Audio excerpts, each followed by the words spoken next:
السلام علیکم۔ حضرت آدم علیہ السلام کے بعد مشہور انبیاء علیہ السلام میں سے ایک حضرت نوح علیہ السلام ہیں۔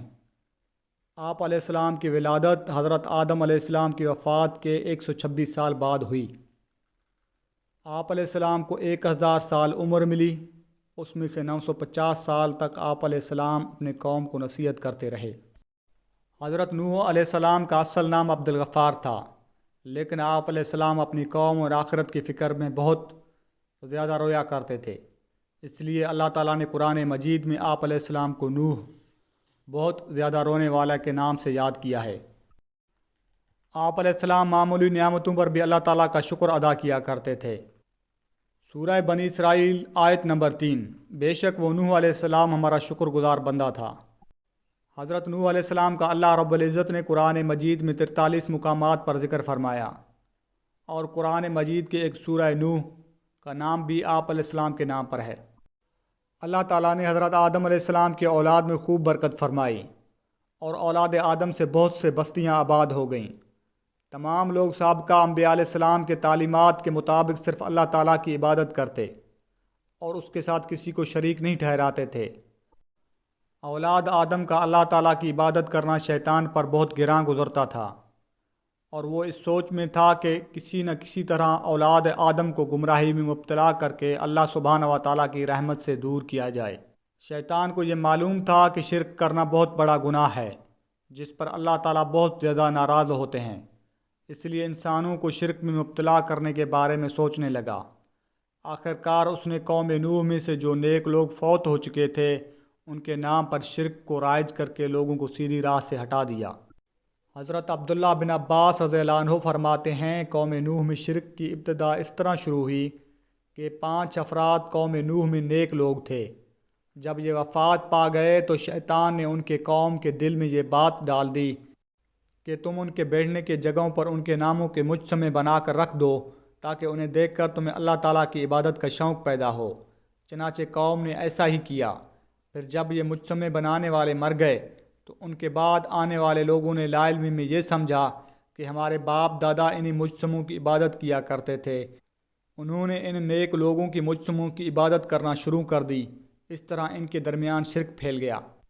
جب قوم نوح میں 5 نیک لوگوں کی مجسموں کی پوجا عام ہو گئی اور لوگ اللہ تعالیٰ کو چھوڑ کر بتوں کی پوجا کرنے لگے، تو اللہ تعالیٰ نے اپنے بندوں پر رحمت فرماتے ہوئے انہیں سیدھی راہ پر لانے کے لیے ان میں سے ایک بندہ حضرت نوح علیہ السلام کو نبی بنا کر بھیجا۔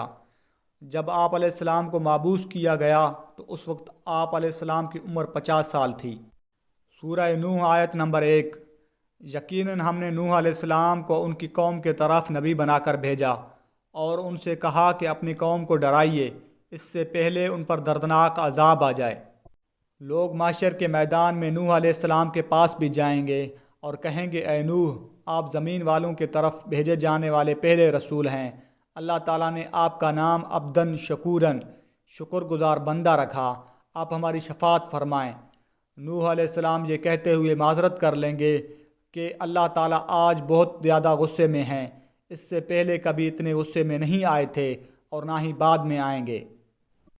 جب اللہ تعالیٰ نے حضرت نوح علیہ السلام کو نبی بنا کر بھیجا تو انہوں نے اللہ تعالیٰ کے حکم کے مطابق سب سے پہلے اپنی قوم کو اللہ تعالیٰ کی توحید کی طرف بلایا، اور وہ لوگ اللہ تعالیٰ کے ساتھ جنہیں شریک ٹھہرا رہے تھے ان کی عبادت کرنے سے منع کیا۔ نوح علیہ السلام نے کہا، اے میری قوم، بے شک میں تمہیں کھلم کھلا ڈرانے والا ہوں، یہ کہ تمہیں اللہ تعالیٰ کی عبادت کرو، اس کے عذاب سے ڈرو اور میری اطاعت کرو۔ وہ تمہارے گناہ معاف فرما دے گا اور تمہیں ایک مقررہ مدت تک مہلت دے گا۔ بلا شبہ اللہ تعالیٰ وعدہ وقت مقرر جب آ جاتا ہے تو اس میں تاخیر نہیں ہوتی۔ کاش کہ تم یہ بات سمجھ لیتے۔ احادیث رسول اکرم صلی اللہ علیہ وآلہ وسلم، میں تمہیں دجال سے ڈراتا ہوں، اور کوئی نبی ایسا نہیں گزرا جس نے اپنی قوم کو دجال سے نہ ڈرایا ہو، یہاں تک کہ نوح علیہ السلام نے بھی اپنی قوم کو دجال سے ڈرایا، حالانکہ ان کا زمانہ بہت پہلے تھا۔ حضرت نوح علیہ السلام نے نبوت ملنے کے بعد اپنی قوم کی خیرخواہی کرتے ہوئے انہیں اللہ تعالیٰ کا پیغام پہنچایا، مگر قوم نے سرکشی کا مظاہرہ کرتے ہوئے آپ علیہ السلام کو جھٹلایا اور آپ علیہ السلام کی مخلصانہ دعوت کو ماننے سے انکار کر دیا، اور آپ علیہ السلام کے نبی ہونے پر مختلف شبہات کا اظہار کیا، کہ تم تو ہماری طرح کے انسان ہو، تم ہمارے بجائے نبوت کے حقدار کیسے بن گئے؟ قوم کے سرداروں میں سے کسی نے بھی تمہاری پیروی نہیں کی، تمہاری پیروی صرف معاشرے کے غریب، کم عقل اور بیوقوف لوگوں نے کی ہے۔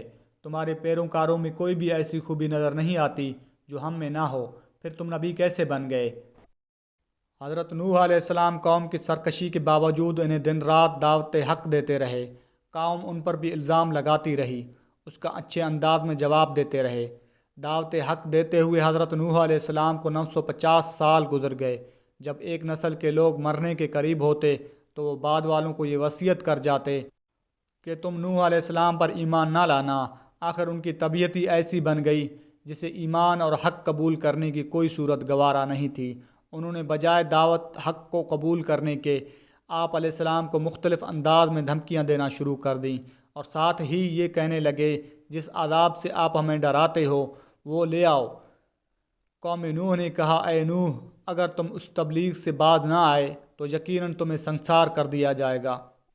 جب حضرت نوح علیہ السلام کی دن رات دعوت اور ایمان بے مثال کوشش کے باوجود قوم نے دعوت ایمان قبول کرنے کے بجائے عذاب کا مطالبہ کر دیا، اللہ تعالیٰ نے بھی بذریعہ وحی آپ علیہ السلام کو آگاہ کر دیا کہ جن کی قسمت میں ایمان تھا وہ لا چکے، اب مزید ایمان نہیں لائیں گے۔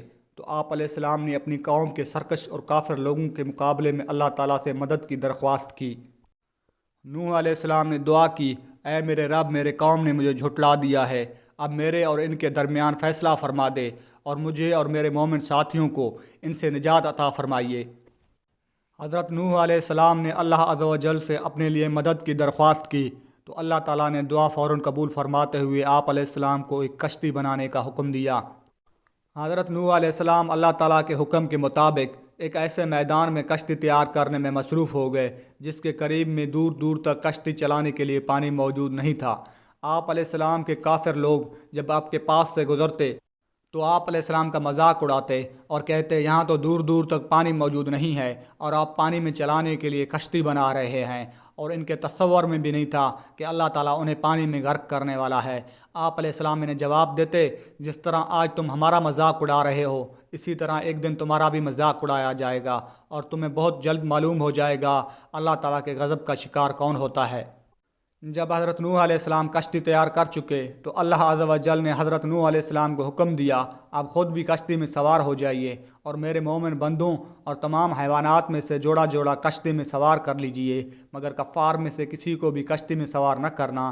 حضرت نوح علیہ السلام نے اللہ تعالیٰ کے حکم کے مطابق مومن بندوں کو، جن کی تعداد تقریباً 80 تھی، کشتی پر سوار کر لیا، جن میں حضرت نوح علیہ السلام کے بیٹے سام اور حام، یافس اور ان کی بیویاں بھی شامل تھیں۔ تمام جانداروں کا ایک جوڑا بھی سوار کر لیا۔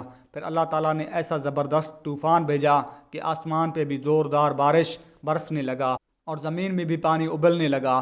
چند لمحات کے اندر پانی اتنا زیادہ ہو گیا کہ اللہ تعالیٰ کے حکم سے کشتی تیرنے لگی۔ جب قوم نوح پر سخت طوفان آیا اور ہر طرف پانی ہی پانی ہو گیا، قوم نوح کے سرکش افراد پانی میں ڈوب کر ہلاک ہو گئے۔ حضرت نوح علیہ السلام کی کشتی موجوں میں بھی صحیح و سالم چل رہی تھی، اس لیے کہ اس کا محافظ اللہ تعالیٰ تھا۔ حضرت نوح علیہ السلام نے اپنے مشرک بیٹے کو کشتی پر سوار کرنا چاہا لیکن اس نے انکار کر دیا۔ پھر آپ علیہ السلام نے اپنے آنکھوں سے اسے موجوں میں ڈوبتے ہوئے دیکھا تو اللہ تعالیٰ سے اسے بچانے کی درخواست کی، جس پر اللہ تعالیٰ نے ناراضگی کا اظہار فرمایا، اس لیے کہ اللہ تعالیٰ کے نزدیک شرک بہت بڑا گناہ ہے۔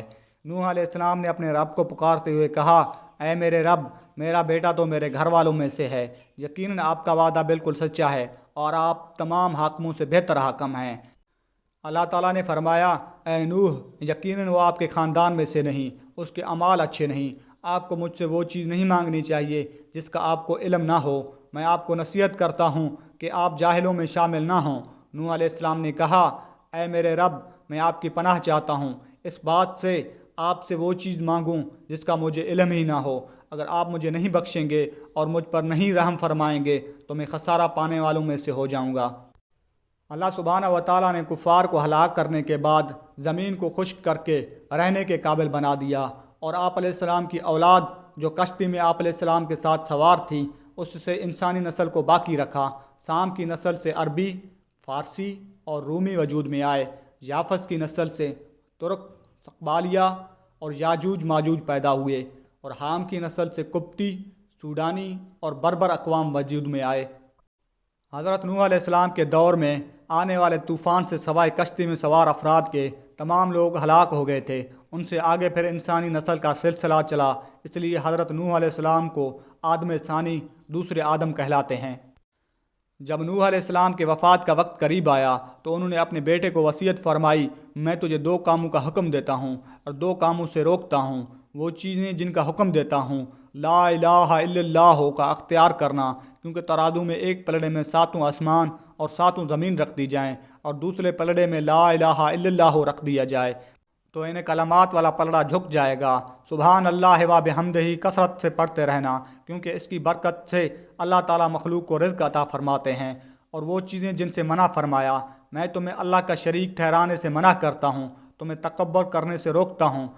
عبداللہ بن عمر رضی اللہ عنہ کہتے ہیں، میں نے عرض کیا، اے اللہ کے رسول صلی اللہ علیہ وسلم، شرک سے تو ہم واقف ہیں، لیکن تکبر کا کیا مطلب ہے؟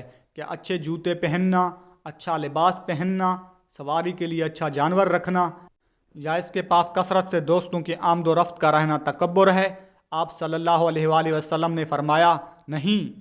میں نے عرض کیا، پھر تکبر کیا ہوتا ہے؟ آپ صلی اللہ علیہ وآلہ وسلم نے فرمایا، حق کی حقیقت کا انکار کرنا اور لوگوں کو حقیر جاننا تکبر ہے۔